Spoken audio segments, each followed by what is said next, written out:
Bismillahirrahmanirrahim.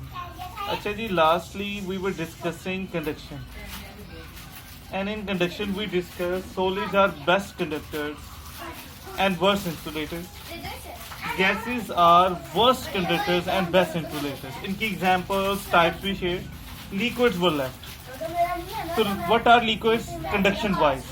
So conduction wise, liquids are bad conductors and good insulator. Insulator और conductor opposite होते हैं. Past paper में question भी आया, how if we take a test tube और उसमें ये वाटर है, लिक्विड वाटर है हमारे पास, हम उसमें आइस डाल देते हैं. ऐसे आइस कभी भी नीचे नहीं होती, वो तो ऊपर होती. तो आइस को नीचे रखने के लिए उसके ऊपर वायर लगा दी गई, कोई मेटल, ताकि उसका वेट ज्यादा और वो नीचे आ जाए. और फिर हम यहां से हीटअप करें तो हीट की वजह से आइस को जल्दी मेल्ट हो जाना चाहिए, लेकिन ऐसा नहीं होता. आइस बहुत कम मेल्ट होती, जो कि उसका यूजुअल पेस है वाटर में रखने से. तो क्या ये what is this showing? This shows कि अगर हम हीट यहां से दे रहे हैं तो कंडक्टर को एक एंड पे हीट दे तो वो दूसरे एंड तक हीट पहुंचा देता है. But it doesn't happen here. This proves waters are and liquids are bad conductors. Next process transfer of heat is convection. अच्छा, कन्वेक्शन की डेफिनेशन है transfer of heat due to flow of material. तो वो कौन से material हैं जो flow कर सकते हैं? फ्लूइड्स, यानी लिक्विड्स एंड गैसेस. तो कन्वेक्शन होता ही लिक्विड्स एंड गैसेस में, राइट? लेकिन एक क्वेश्चन आता है कि लिक्विड्स फ्लो क्यों करेंगे, यही हम डिस्कस करेंगे डिटेल में. उसकी रीजन है due to change in density. So you can define transfer of heat due to flow of material caused by the change in density. ये इसकी प्रॉपर डेफिनेशन. अच्छा, कन्वेक्शन की एग्जांपल, जैसे let's say we have a container, उसमें liquid है, हम यहां से हीट अप करते हैं और थोड़ी देर में सारा ही लिक्विड हीट अप हो जाता है, हालांकि हम हीट दे रहे हैं. अच्छा, हीट यहां से कंटेनर को क्रॉस करती है, तो क्रॉस का मतलब होता है कंडक्शन. तो जो हीट कंटेनर से लिक्विड तक जा रही है वो कंडक्शन है. फिर आगे कन्वेक्शन हो रही है. तो हीट हम नीचे से ट्रांसफर कर रहे हैं और थोड़ी देर में सारा ही लिक्विड हीटअप हो जाएगा. इसका मतलब हीट ट्रांसफर होगी ना. और ज्यादा हैरानगी की बात होगी, ऊपर वाला लिक्विड ज्यादा हीटअप होगा. हाउ जी? जब हम किसी फ्लूइड को हीटअप करते हैं तो जहां से हीटअप करते हैं वहां मौजूद, जो नीचे फ्लेम के पास जहां से हीट मिल रही है, वहां मौजूद फ्लूइड या लिक्विड, उसके पार्टिकल हीटअप हो जाए. हीटअप होने से पार्टिकल्स गेट फास्टर. ये हमने चैप्टर में पहले डिस्कस किया है. जब भी पार्टिकल्स हीटअप होते हैं, दे get faster, they get colder, they get slower. तो जब पार्टिकल हीटअप होते हैं, दे गेट फास्टर, और उनमें जो बॉन्ड्स होते हैं दे गेट स्ट्रेच्ड. कभी ये भी कहते थे कि बॉन्ड्स गेट वीकर, लेकिन ज्यादा बेटर है they get stretched. Bond stretch हो जाते हैं. रबर बैंड को स्ट्रेच करें तो दूर दूर हो जाते हैं, वो जरा बड़ा हो जाता है. तो बॉन्ड स्ट्रेच होने से पार्टिकल्स दूर हो जाते हैं.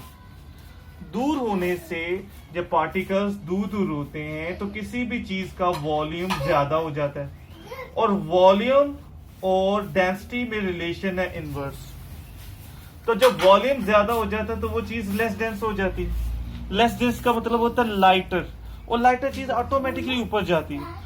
तो वो जो फ्लूइड हीटअप होते हैं, उसके particles they get faster, the bonds are stretched and the thing gets less denser. और वो लेस डेंसर हॉट फ्लूइड ऊपर जाता है और उसकी जगह जो कोल्डर फ्लूइड है वो नीचे की तरफ आता है. ठीक है? अब वो जो कोल्डर नीचे आएगा, अब वो हीटअप होने लग जाएगा. अब उसकी बारी होगी हीटअप होने की. अब वो हीटअप होने लग जाएगा, वो जो डेंसर और कोल्ड है. तो जब वो हीटअप होते हुए जो फ्लूइड ऊपर गया उससे ज्यादा हीटअप हो जाए, उससे ज्यादा, जितना ज्यादा हीटअप होगा उतना लाइटर, लेस डेंसर होता जाएगा. उससे ज्यादा लाइटर होगा तो वो ऊपर जाएगा, अब वो उसकी जगह कोल्डर हो गया होगा उसके कंपैरिजन में, अब वो नीचे आएगा. इस तरह एक सर्कल, एक फ्लो चलता है. That flow is called convection current और कन्वेक्शनल करंट. कन्वेक्शनल करंट को how do you define? Convectional current, continuous rising of hotter fluid and sinking of colder fluid. अच्छा, एक बात याद रखना है, जहां से हीटअप कर रहे हैं ना, हॉट फ्लूइड राइज वहीं से होता हुआ दिखाना है. अगर आप सेंटर से हीटअप कर रहे हो तो आप सेंटर से देखो हॉट फ्लूइड हीटअप होता हुआ और साइड से कोल्डर करते हैं. जहां से आप हीटअप कर रहे हो राइजिंग वहीं से आपने शो करनी है. ठीक है. अच्छा भाई, अगर किसी भी फ्लूइड में कन्वेक्शन करंट यानी ये फ्लो स्टार्ट हो जाए तो उसमें हीट ऑटोमेटिकली ट्रांसफर होती थी. तो कन्वेक्शन करंट को स्टार्ट कैसे कर सकते हैं? तो हीटिंग से भी कर सकते हैं और कूलिंग से भी कर सकते हैं. तो कन्वेक्शन करंट स्टार्ट करने के लिए अगर हीटिंग करनी है तो नीचे से करें और कूलिंग करनी है तो from the top. For example, ये एक रूम है समझे. अगर हम हीटर लगाएं ऊपर या नीचे, तो नीचे लगाने वाला हीटर इज राइट, ऊपर वाला नहीं. अगर आप में से किसी को यूरोपियन कंट्री से आउट हो, क्योंकि हमारा मुल्क ज्यादा गर्म है, तो गर्मियों के हिसाब से हमारी बिल्डिंग्स, इंस्टॉलेशन, जितनी भी डिवाइसेस लगी हैं उसके अकॉर्डिंग. लेकिन अगर आप कभी देखें आतिशदान या कभी आप सेंट्रली हीटिंग सिस्टम यूरोप जाएं, कनाडा, लाइक दैट, बहुत कोल्ड कंट्रीज हैं, तो one thing you will see कि उनमें जो हीटिंग सिस्टम होता है ना, वो नीचे लगा हुआ होता है, ऊपर नहीं लगा होता. नीचे लगाना कैसे? क्योंकि हीटर का काम हीटअप करना है. तो किस गैस को, किस एयर को वो हीटअप करेगा? जो कोल्ड है. तो कोल्ड तो नीचे आएगी, सी फॉर कोल्ड, और वो हीटअप होकर ऊपर जाएगी. इस तरह एक कन्वेक्शन करंट, एक फ्लो स्टार्ट हो जाएगा. जबकि ऊपर वाला हीटर ऑलरेडी ऊपर है और ऊपर जाती ही हॉट एयर है. अगर उसके पास जाकर एयर हीटअप होगी तो हीटर का मतलब वो राइज करेगी, वो ऊपर ही रहेगी, वो हॉट एयर नीचे नहीं आएगी. इस तरह हीट नीचे नहीं पहुंचेगी, कन्वेक्शन करंट सेटअप नहीं होगा. और इसकी एग्जांपल कि खाना भी हम बनाते हैं तो हांडी को नीचे से हीट दे रहे हैं. अगर आप इलेक्ट्रिकल कैटल देखें तो उसमें जो हीटिंग एलिमेंट होता है वो नीचे रखा होता है ताकि कन्वेक्शन करंट सेटअप हो जाए. राइट.